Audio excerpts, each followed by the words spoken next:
What if Naruto had the Rinnegan Part 11? Looking down at the person who caused them so much pain in the Forest of Death, and after what Naruto had told Sasuke about what this person wanted to do to either him or Naruto or both of them, Sasuke's rage reached completely different heights. This man wanted to take over his body, wanted to take Naruto's body. He wouldn't let this disgusting being take his revenge away from him or his best friend. Sasuke's eyes went through another evolution as the third Tomoe had finally appeared, giving him a new perspective on the coming battle. With these eyes, he could do it. He could end this grotesque creature once and for all. Seeing this new development, Orochimaru felt spoilt for choice. He started to drool, thinking of all the power on display in front of him. Maybe you should give it a test? Orochimaru shot towards the two genin, slithering along the floor at fast speeds. But with their dojutsu, Naruto and Sasuke could easily keep up and defend themselves from the sannin as he started using his striking Shadow Snake. Sasuke used the Great Fireball Jutsu to make Orochimaru dodge, but by doing this, he landed right in front of Naruto, who used his almighty push, concentrating into a palm strike, which sent the sannin through multiple trees. Getting back up quickly, he had to defend against an enraged Sasuke, who had two kunai swinging wildly, trying to cut off the head of the snake. This made Orochimaru chuckle a little bit at the speed and ferocity Sasuke was showing.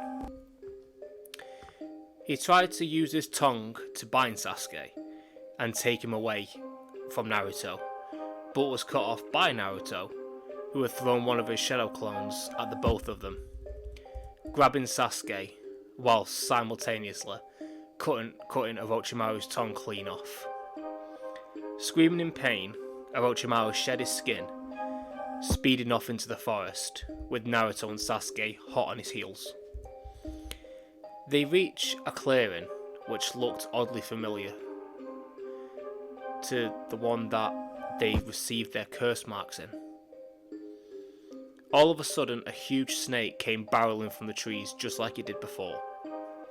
Naruto, using the Asura Path, made a missile launcher, sending missiles after missile into the snake's mouth, causing it to desummon on impact. Naruto laughed and said if you want to play with summonings, then fine. Biting his thumb, Naruto summoned a huge chameleon, which then blended into the treetops looking for Orochimaru. Sasuke was stunned, seeing this, wondering how powerful Naruto had truly become since they last fought together. But this was a conversation for later, as Orochimaru came flying from the trees, with the chameleon landing on top of him, keeping him still. Naruto weaved hand signs for Wind-style Rising Wind, as Sasuke was ready in the Great Fireball Jutsu.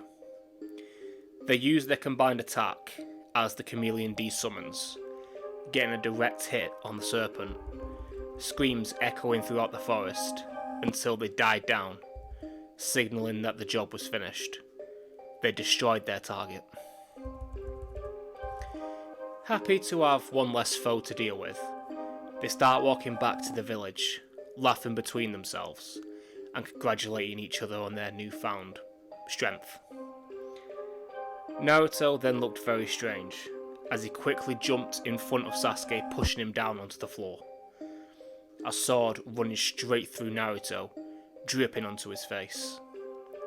Orochimaru had stabbed straight through Naruto's lungs, dropping to the floor gasping for breath. Sasuke was sat up straight away, pressing on Naruto's wound, trying to stop the blood. But it was all in vain, as he could feel the oxygen coming from the wound. Sasuke started crying, shouting at Naruto that he can't leave him alone. Naruto weakly looked up to Sasuke, trying to say something, but the words couldn't come out. There was no air to travel on. Naruto weakly made hand signs and reached up, almost like he was pulling himself into something. Which he was pulling himself into the King of Hell's mouth. But all Sasuke could see was Naruto bleeding out and then disappearing. Sasuke screamed at the loss of his best friend, but also because of the pain running through his body. His eyes, they felt like they were burning. Blinded by the pain, he couldn't stop Orochimaru from tying his hands and feet, picking him up and running at top speeds towards the closest hideout. When Sasuke's vision returned, all he could see was the floor under Orochimaru's arm, moving fast. He tried to break free, but the binds were way too strong. He managed to turn his head to look at the sannin's face, who looked delighted at his newest catch. But Sasuke could feel something had changed inside, and even caught a glimpse of his eyes in a puddle, clearly seeing that his eyes had changed pattern, no longer having the same three tomoe as they did before. He pushed more chakra into his eyes, hoping for anything, when all of a sudden Orochimaru dropped him as black flames erupted from his arm, screaming in pain once more, trying to extinguish them. But this was all in vain, as the Amaterasu continued to spread over his whole body. Orochimaru once again shed his skin, but as he did, and shot out, he was slammed to the ground by something moving very fast. Too fast for even Sasuke to see right now, followed by a sickening splat and a massive rush of blood spraying into the air. When the blood landed to the floor and cleared out, Sasuke could see what happened. Naruto was stood with his face planted into the sannin's skull, with no wound, looking completely fine. Seeing this, Sasuke was overwhelmed with emotion, to such an extent that he actually passed out, only to wake up a few seconds later feeling completely rejuvenated, only seeing the King of Hell for a split second before it disappeared. He looks to where Orochimaru was to confirm that he was indeed still covered in blood and lifeless, to make sure that he'd never come back again. Sasuke once again pushed chakra into his eyes, using Amaterasu to end this nightmare once and for all. Naruto looked shocked seeing this kind of power come out of nowhere, but at closer inspection, he too could see that Sasuke's pattern had changed. So many questions flow through both of their minds, but before they'll answer any of them, they look at where they are and realise that they are in the final valley. Sasuke was still a bit shaken, but not about Orochimaru. He explains to Naruto that the night of the Uchiha massacre, it was his brother that had done it, and his brother had a different pattern in his Sharingan, just like he did. Naruto looked serious, having a feeling of where this is going, and his suspicion was right. Sasuke was going to leave the village to gain more power to face his brother and fulfill his lifelong goal. Naruto tells Sasuke that he can get stronger here in the village with everyone else. They can grow stronger together like they always have. But Sasuke put his hand on Naruto's shoulder and cut him off, saying he had no plans of growing stronger on his own. Naruto looked confused, but then realises what he means. Him and Sasuke would abandon the village together, and eventually face Sasuke's brother and find out the truth of why Itachi did it.